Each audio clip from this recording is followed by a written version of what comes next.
Hey everybody, it's Gina here from Gina Makes It. Welcome back to my channel and welcome back to another video.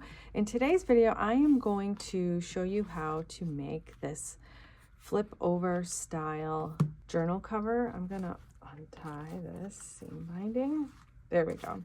So this is what I am going to show you how I made this type of closure. So I have a new collection in my Etsy store called French Beauty, and I designed the kit so the cover, which is this, of course you don't have to use it as the cover, but I just like the way that it looks, would fold over this way and then be sewn inside with a regular saddle stitch. And so I didn't print the pages on double-sided matte photo paper. I actually covered them in avocado dyed paper and then I sewed it that way. That was just what I chose to do. I was feeling like saddle stitching, and so I did that. But then I started thinking, well, could I use this collection the way that I have in the past, where I glue the pages together and I do it kind of like a no-sew type journal. And so this journal doesn't have any embellishments in it yet, but I just finished creating this cover and I really wanted to show you how I did it because I thought it was a pretty neat way to kind of different to create a journal closure. So this is the same cover, it's just this is printed on a linen cotton blend paper and this is printed on matte photo paper. So you can actually see the difference in the color. It's kind of an interesting test. As I started experimenting with the cover, I realized the cover was just too big and this medallion was centered in such a way on the cover that trimming it just didn't work because it was always kind of off center. So I figured out a way like this where it looks great and there's this closure, and I'm going to show you how to do it right now. So here is my assembled inside pages, and I did this the exact same way that I showed you in a couple videos ago where I just glue the pages together. I will try and add a little card up here in the right hand corner in case you missed that video, so you can click on it and see how I did that. And now I am just going to glue on my cover. Now remember, I printed my cover on some cotton linen paper, so it's very thin. It's almost as thin as a plain like copy paper, so it's just kind of fragile, and I'm wanting to be very careful with how I'm gluing it on. But I put my glue down on the cover, I start there, and I'm really bending over, as you can see, to make sure that I get the cover lined up with the very edge of the journal. And so where I didn't kind of line it up as well, I'm giving it a clean cut and I'm smoothing it down with my fingers, and I'm just gluing the cover on in steps, in little pieces, versus just trying to glue it all on at once. Because if I do it in little steps, then I have the ability to kind of move the cover around versus doing it all at once, and then it's kind of a lot harder to actually move it around because the glue starts to dry.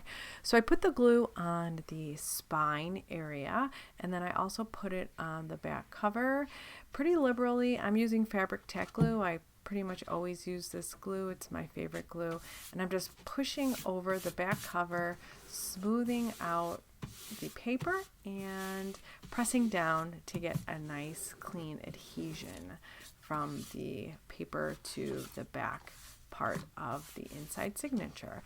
And you can see it's already shaping up really nice, and it sort of is aligning with what I had in my mind when I set out to make a journal in this style. So now I'm just trimming off the top and the bottom, the excess of the cover, and I'm just doing it carefully by following the guide of the page that is already there. And because it's printed on a photo matte paper, it's a little bit thicker, so it's easier to cut against. This is where I decided to fold over that excess. I was going to cut it, but then I thought, oh, I really like the way this looks. The reason that I paired this cover with this back cover is because I loved the contrast between the brown and the cream of the that bird medallion background. I just really thought it was striking, and it looked really, really nice together. So to have it sort of on top of each other really made it even much more striking. So at this point, I'm thinking, what can I use to keep this journal closed, because it's a very thin cover.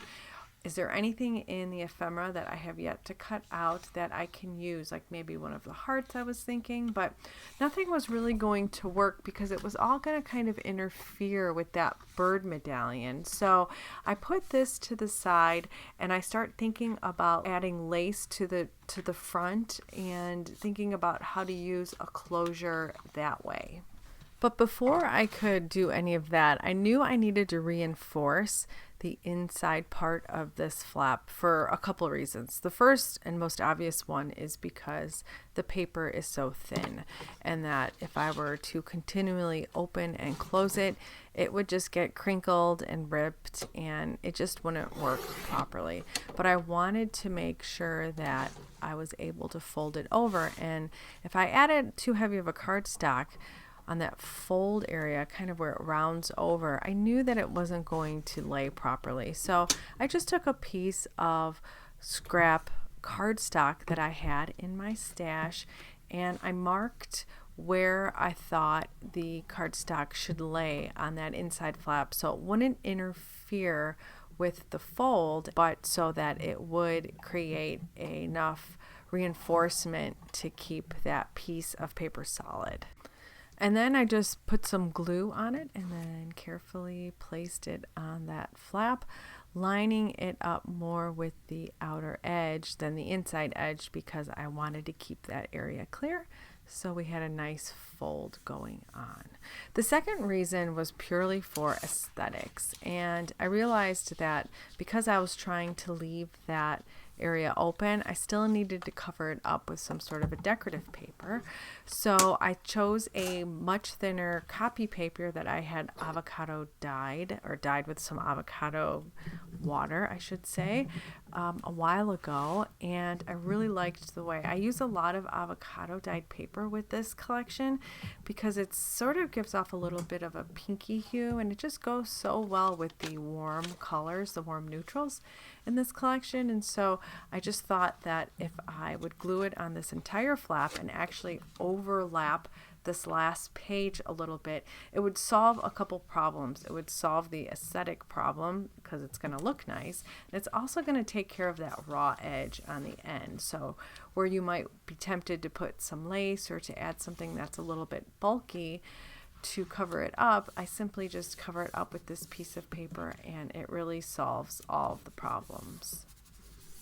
Instead of just trimming with my scissors against the edge, I take my paper cutter and I leave about 1/8 of an inch overhang of the avocado dyed paper because I knew that I wanted to do a little bit of distressing. I kind of like the way how it looks when paper curls over an edge, and I did have that hard edge of the linen paper folded over, and so I thought that it might be nice to sort of play with that avocado dyed paper, give it a little bit of a crumple, fold part of it over and leave some of it not folded over, just to give a little bit more of a distressed look. I decided to add a little bit of glue to some of the edges using a finer tip glue, and it really worked out because it didn't glue all of it down, it just glued a little bit of it down, and that's exactly what I wanted to achieve. And so I just kind of folded down a little bit more, I added a little bit more glue, folded it down, and kind of worked my way across the length of the flap.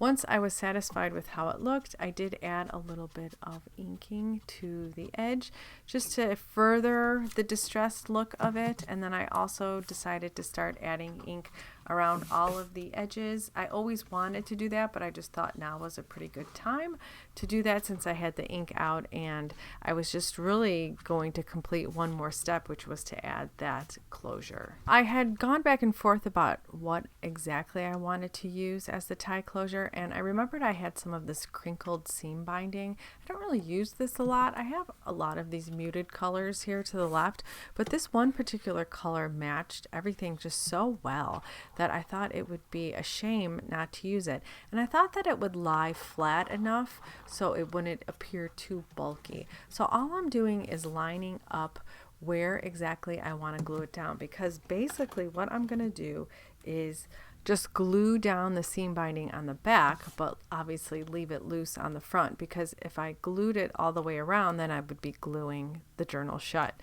And I say that, but it's happened.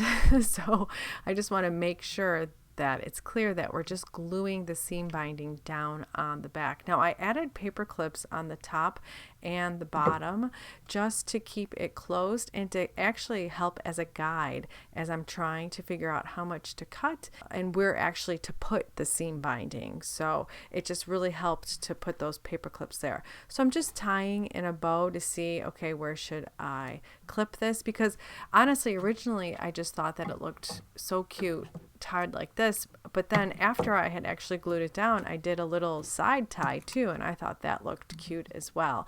So just make sure you give yourself enough before you cut it that you can do a variety of different bows on the cover. So I'm just using those paper clips as a guide to where I'm going to keep my seam binding, and I'm lightly adding some fabric tack glue. And I say lightly because this stuff tends to go through sari silk and seam binding, and I didn't want to see it. I wanted to be very careful with the amount that I was adding.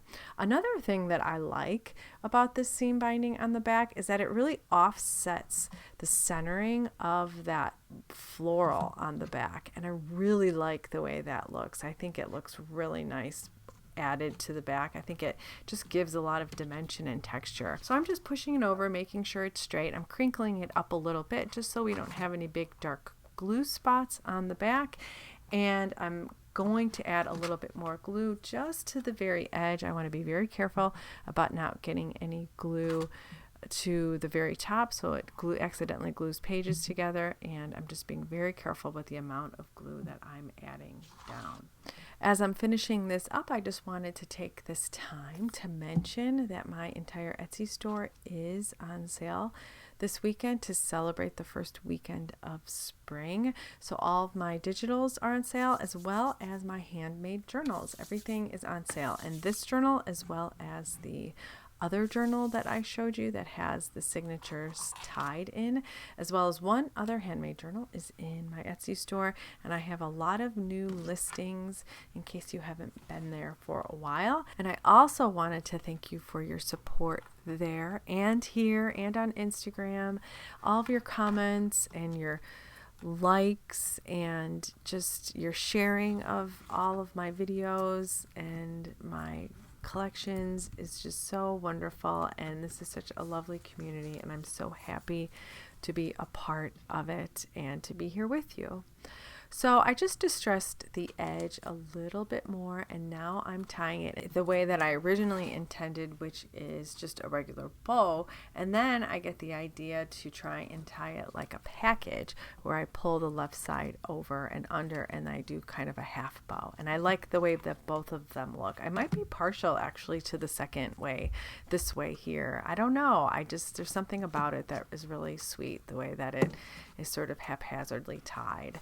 I have this little chair charm that I'm going to add to the front of it, and I also have to add all of my ephemera. And if I get a chance, I'm really going to try and post a video tomorrow showing how I antique up all of the ephemera in the kit and add it to this journal too. So you can see kind of how you can create your own vintage ephemera without really having any vintage ephemera. As always, thanks so much for watching and for all of your comments and your likes and your subscriptions. It really means the world to me. I'll see you next time. Bye.